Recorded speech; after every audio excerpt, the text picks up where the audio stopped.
Oh, So we are going to do, let's make sure we can see this timer here. Yeah, so I'll read the Young Pueblo Young Pueblo, or Carl Jung Pueblo. I Pueblo, don't know. Young Pueblo. That's definitely not right because that's No, like like a Chinese kind of accent or no. something.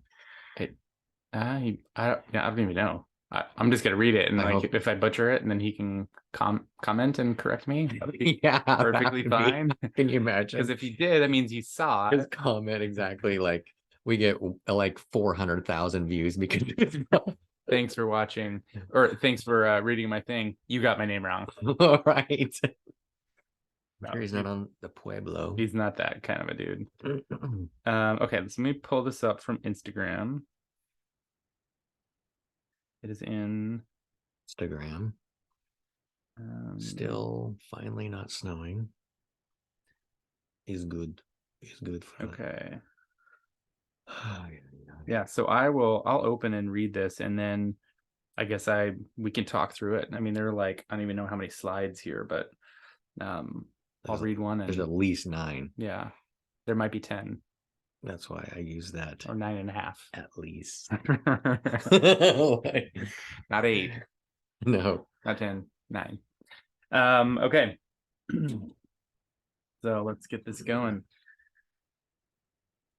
What do we want to title this? What are we going to call? How am I going to intro this? What even is this? What am I do? What are we doing? What would you say you do here? My impression was we were trying to kind of talk about how this is like the It's like observing versus reactions, right? yeah, Well, right. I'll just go with that. Yeah, how it's therapeutic, all that kind of stuff. Yeah, right. Something like that. Oh, it's that. Sorry, how it's therapeutic. Yeah, sure, whatever.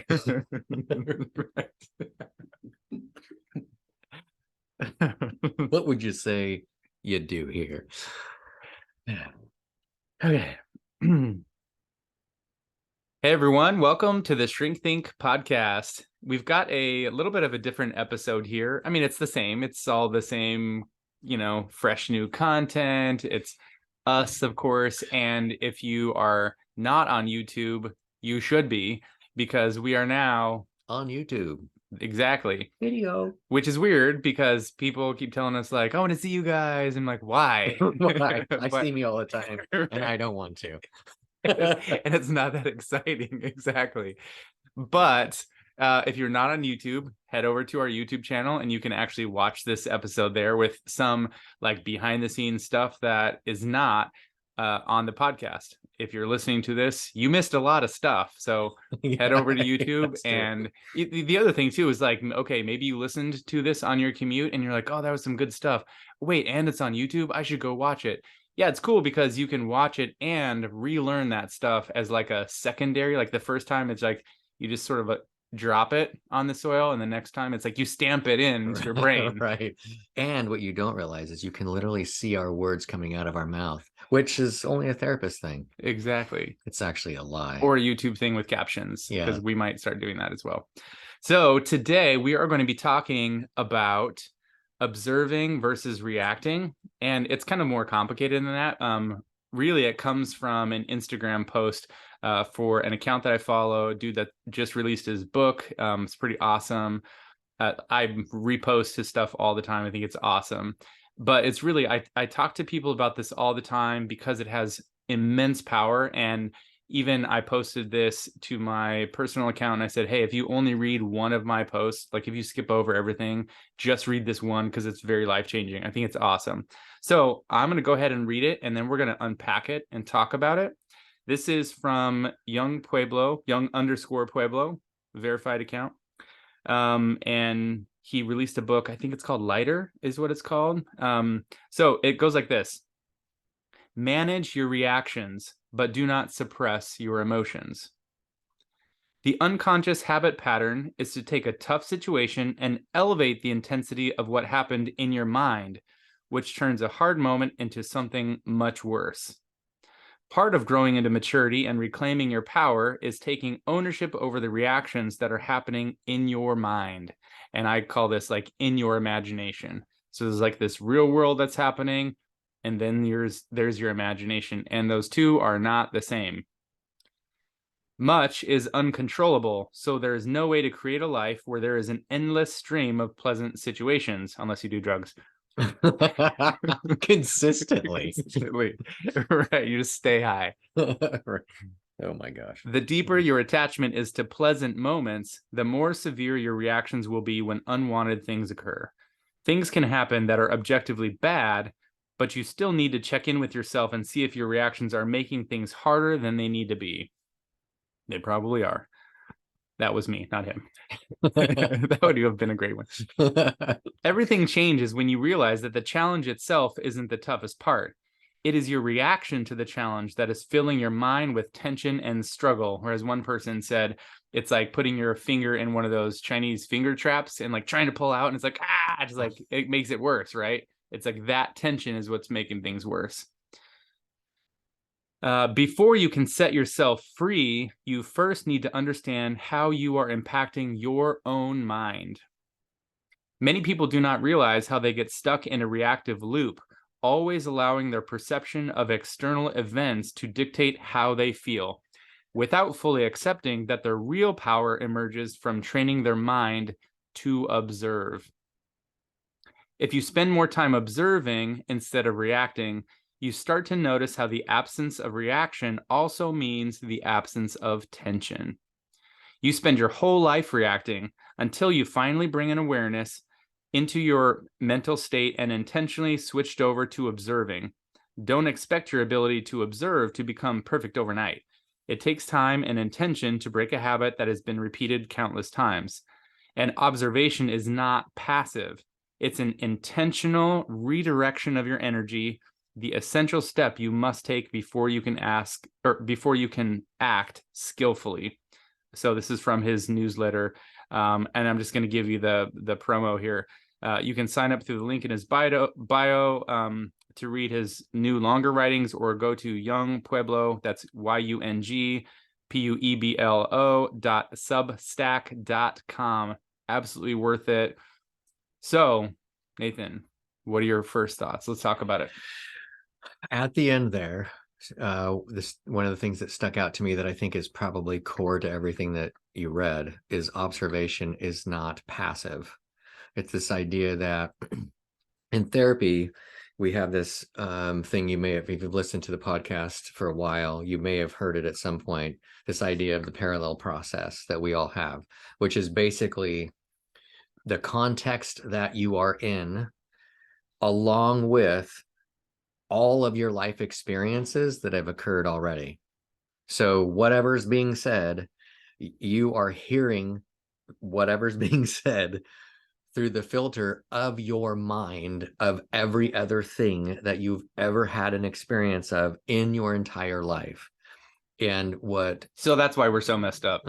Right, well, that's why you are. Yeah, Now I know. Okay, thank you. Moving on. This way to the yeah. So the idea here is, in a simple way that I would unpack, is the active awareness of that. It's like this radical acceptance of that reality. So rather than just simply like going along with the situation, you end up participating more directly in it by the way he's talking about it. Is that what? Yeah, I think so. Let me see if I can get there here. So to me, like, there's this first step of, you gotta like separate, well, first recognize that you've got these reactions. So okay, I'll get to where you're at with like in these sort of successive steps here. Recognize that you've got these reactions and you're doing that to yourself. It's not just like, no, but it's happening and I'm having these reactions as a result of blah blah blah, and I'm powerless over it. It's like, no, you are allowing yourself to react, and that's something that you can control. And so if you can control that, then you can separate those reactions and continue to observe.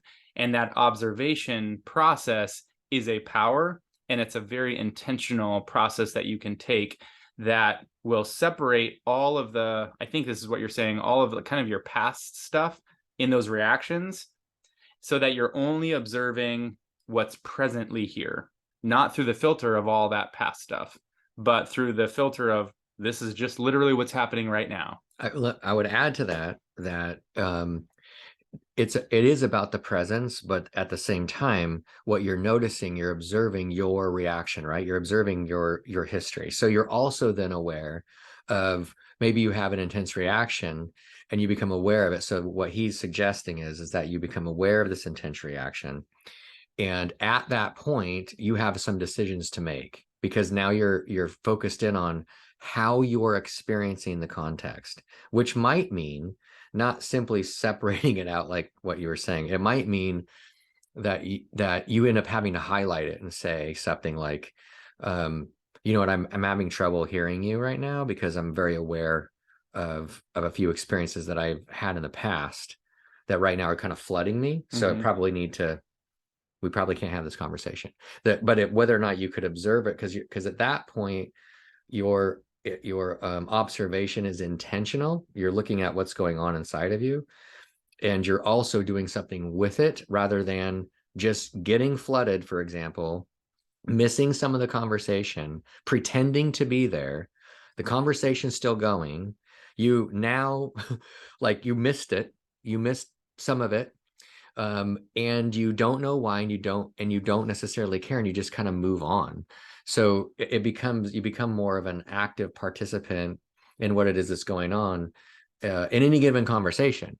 But you have to be intentional. So one more thing is like just some of the science behind this is what I've said, I don't know how many times in different podcasts, is this idea of the neocortex, which is the frontal neocortex, which is the top part of our brain, is our mind. That is what is our mind. It's the thing that organizes the organ of the brain, right? So what he's suggesting is it kind of forces you to stay up there so you can do the organization of your mind. Because if not, you're just blown around in the wind. Yeah, and to add to that, it seems like then the blowing around the wind, I would call that like I don't have self-awareness, meaning I'm not aware of what I'm thinking, what I'm feeling, what I'm experiencing, where that's coming from. So it's just happening, right? I don't have the ability to monitor myself, to regulate myself, because it's just happening and I'm sort of allowing it to happen. And if those things are happening, then I'm not really in control of myself. Right. You're not an active participant. I'm a passive participant. I'm just being passive to whatever my body, my brain, my history is telling me. And again, I like to use this kind of terminology of it's in my imagination, because if it's from the past, if it's whatever, all that other stuff, it's like what I'm afraid is happening, or what I worry might be happening, what I think you're thinking about me, or how I'm interpreting it, not necessarily how you actually mean it. So all of that sort of imaginary stuff is like happening to me, and I think that's the reality when it's not. Right. It puts you in a reactive position, because what will happen is, if you're not being an active observer to yourself, when the other person responds to you based in all of that because what's happening is we are like, they upgraded this over the course of COVID of how much we non-verbally communicate to like 98% nonverbal, which means the other human across from you is picking up vibes. Right. Right. Which is why, side note, by the way, whenever I have meetings, if it's just on a call, I can do that, but I have so much of an easier time if I can see the person, because I can see like it just changes my interactions. It changes the effectiveness of that process for me, because I can see you. It's a very, very noticeable. Yeah. So if the other person's responding to you in a way that's because you are responding from all this stuff that's in your past and you are not aware of it, their emotions coming is matching your entire life history of whatever applicable life history is happening emotionally for you in that moment. And then they make some kind of a comment in relationship to that, right? To which you're immediately defensive because we weren't talking about blah blah. I didn't say yada yada, because they're coming off totally separate from you as far as you know. But if you are an active observer, you could explain something to the person. You could say, like, if they said, I can't believe you're so irritable about this, or like whatever, you could say, Well, truthfully, I can see why you're saying that, and I'm actually not. You're probably seeing me manage all this other stuff, which I'm not totally sure about, but it's there and it's not applying to this direct conversation. It makes you more, you're not reacting in that way. You're responding to what the person's saying. And that's like the difference between having a conversation with somebody and like if I'm just like really angry about something and I'm like, oh, I'm just was so upset, like I can't believe this, whatever. And you over there, you're getting like a little bit protective, you're getting a little bit nervous, you're backing away. And then I say, oh, I'm not mad at you, I'm just mad in general. At that moment, then you relax because you're like, oh, okay. So the whatever is coming out, like you have some context for what's happening, and I've got some awareness about what's happening, and that I've shared with you, and all of that we can put between us so that we can see, oh, you're not taking that out at me, you're just expressing it, so it's actually safe, right? It's safe Right. for you to listen Right. to, and that's really key because that changes the interaction, Hmm. um, and and it changes the direction of the interaction from something that's probably going to not go somewhere or go somewhere very positive to it can actually go somewhere more productive. Right. I think one of the components of this that makes it possible, though, is what I would call radical honesty. It's this idea that you've observed something, you're aware of a feeling that's coming up because you're intentional, right? Well, you have to be honest with yourself and open to hearing where that's coming from. Because, especially for some of you out there that have been in therapy for a while, and you naturally are more of an active observer, and something comes up that in your belief, I've already dealt with that. That can't be happening.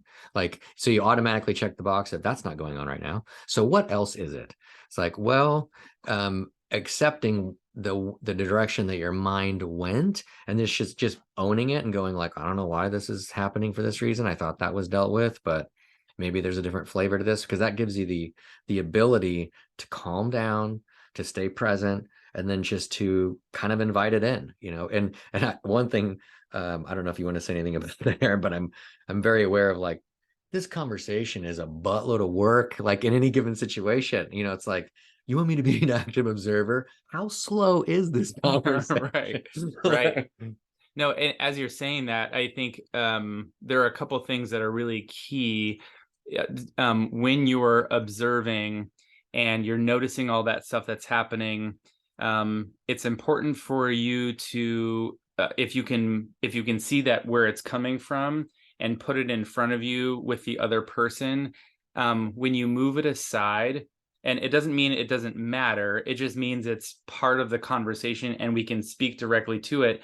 It requires absolutely and I just say it's a brutal honesty. You can Mm, say radical honesty, but for me it's like I got to be brutally honest with myself mm, that this is what it is, and there has to be a natural curiosity and an openness to something that you might not want it to be. I think people often have like a, well, it's not that, or it can't be that, or I don't want it to be that because if it were, that would mean, yada yada yada. mhm, And instead, when you're brutally honest, you're like, whatever it means, that's what it means. And I just need to label it as that. And you got to be open to like, hey, you might be saying something as a speaker. And if I'm the listener, you might be saying something that is not what I think you're saying. And so if I'm moving some of those assumptions aside and I continue to observe, and I continue to listen, I'm going to actually gather more information from you than I previously was able to do, because I'm going to see beyond my own self. I'm going to see beyond my own assumptions. I'm going to see beyond my own reactions. And I'm going to see and listen and hear what you might actually be saying that might be difficult for me. Maybe I don't like it. Maybe it's even just very, very different than what I imagined you would be saying. And that information is really powerful because now I'm experiencing the real you, and we're having the mhm. real conversation about the real stuff, no longer the stuff that was in my imagination. And what you just said there at the end is exactly, I think, what the point that young Pueblo, yeah, is trying to say, in the sense of, like, what he's highlighting is this: there is the value of it is in and of itself. It's like, you are who you are, and what you're doing by being intentional about that reality is you are able to be you, knowing what is going on inside of you, and being able to do that is going to make you more you everywhere. Not less you, more you. And also the thing I love about this too is that the other person, then if the other person is doing the same thing, if you're the observer or the listener, you're then going to see and experience the real other person, and you're going to have a real connection, a deeper connection, because you're encountering each other authentically. There is only one of you. If you think about it, you are actually tremendously important as a human being. No one else on the face of the planet that you have not talked to can have the experience with you that the people have been interacting with have. I mean, and by the way, it's never happened before. They've never had another experience like that. But if you are just trying to be a cluster of what you think should be happening, well, yeah, the other people can do that too. And then that makes it to where you go from being this unique, important individual on this planet to just being, like a person that knows they're supposed to say certain things. And I will say that as you're doing this, it can be, prepare yourself, because it can be terrifying in a certain sense. It's worth it, absolutely, because the connections are so much more meaningful, but it can be terrifying because you feel very exposed. You are aware in that moment of like, oh, you actually see me. And there's a sense of like, and now there's no hiding, Yeah. like you Yeah. see the real me. But like, to me, that's what's really beautiful, because when you see an authentic person and you are seen authentically, you can connect with that person, and you realize you don't have to be perfect.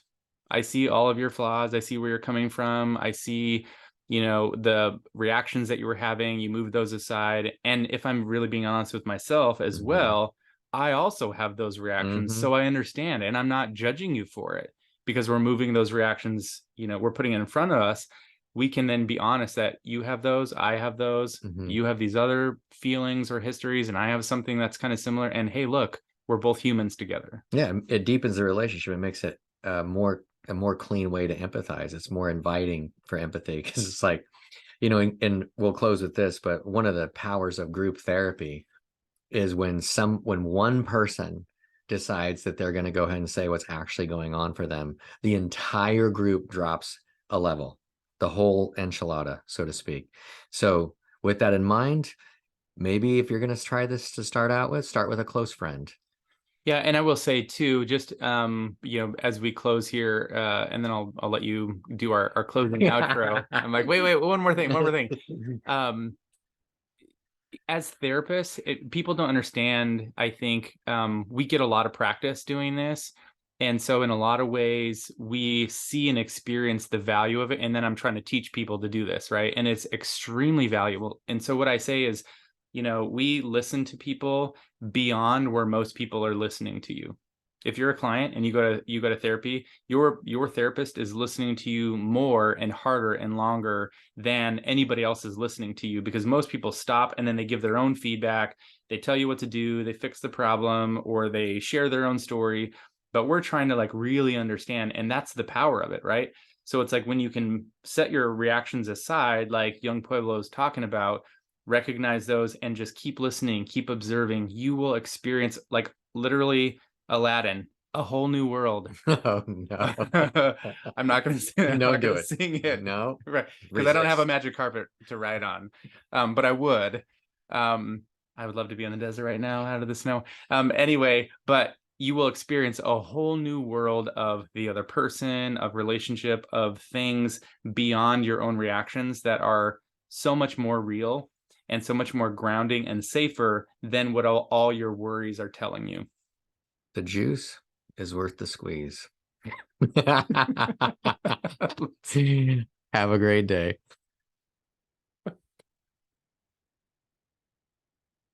What? That could have been the best ending I've ever done. I think so. Oh my goodness, that was good.